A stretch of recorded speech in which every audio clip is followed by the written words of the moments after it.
మామిడి పళ్ళ రుచులే కాదు, కపిల్ వారి 30 సంవత్సరాల నాణ్యత మరియు నమ్మకం.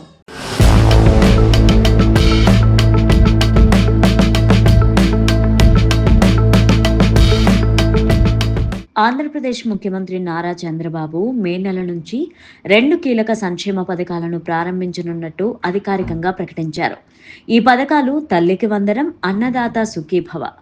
ఇవి రాష్ట్రంలోని విద్యార్థుల తల్లులకు, అలాగే రైతులకు ప్రత్యక్ష ఆర్థిక లాభం చేకూర్చే విధంగా రూపొందించారు. ఎన్నికల సమయంలో ప్రజలకు ఇచ్చిన హామీలను నెరవేర్చే దిశగా ప్రభుత్వం ఈ నిర్ణయం తీసుకుంది.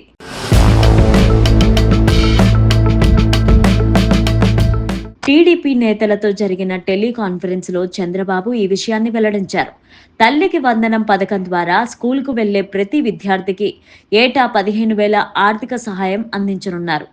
ఈ సహాయం తల్లుల ఖాతాల్లో నేరుగా జమ చేయనున్నారు. ఒక ఇంట్లో ఎంతమంది పిల్లలు స్కూల్కి వెళ్తున్నారో ఆ మేరకు మొత్తం సహాయం లభిస్తుంది. ఉదాహరణకు ఒక ఇంట్లో 3 పిల్లలు ఉంటే వారందరికీ కలిపి 45,000 అందుతుంది. ఈ పథకం ముఖ్య ఉద్దేశం తల్లిదండ్రుల్లో విద్యపైన అవగాహన పెంచడం, పిల్లలను స్కూల్కి పంపించేలా ప్రోత్సహించడం అంటున్నారు. విద్యా సంవత్సరం ప్రారంభానికి ముందే మే నెల నుంచే అమలు చేస్తే విద్యార్థుల చదువు కొనసాగించేందుకు ప్రోత్సాహం అందుతుందని ప్రభుత్వం భావిస్తోంది.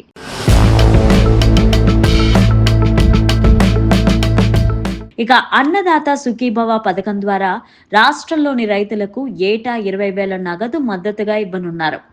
ఇందులో 6,000 కేంద్ర ప్రభుత్వం ఇచ్చే పీఎం కిసాన్ నిధిగా ఉంటే మిగిలిన 14,000 రాష్ట్ర ప్రభుత్వం అందిస్తుంది. ఈ మొత్తానికి 3 విడతలుగా రైతుల ఖాతాల్లోకి నేరుగా జమ చేయనున్నారు. వ్యవసాయ భారం తగ్గడానికి, పెట్టుబడి అవసరాలకు తగిన సహాయం కల్పించేందుకు ఈ పథకం ఎంతో ఉపయోగపడనుంది. దీని ద్వారా రైతు కుటుంబాల్లో ఆర్థిక స్థిరత ఏర్పడడంతో పాటు వ్యవసాయ రంగంలో యువత ఆసక్తి పెరిగే అవకాశం ఉంది. ఈ 2 పథకాల్లో కూడా రాష్ట్రంలోని లక్షలాది మంది కుటుంబాలకు ఆర్థిక భరోసా లభించనుంది.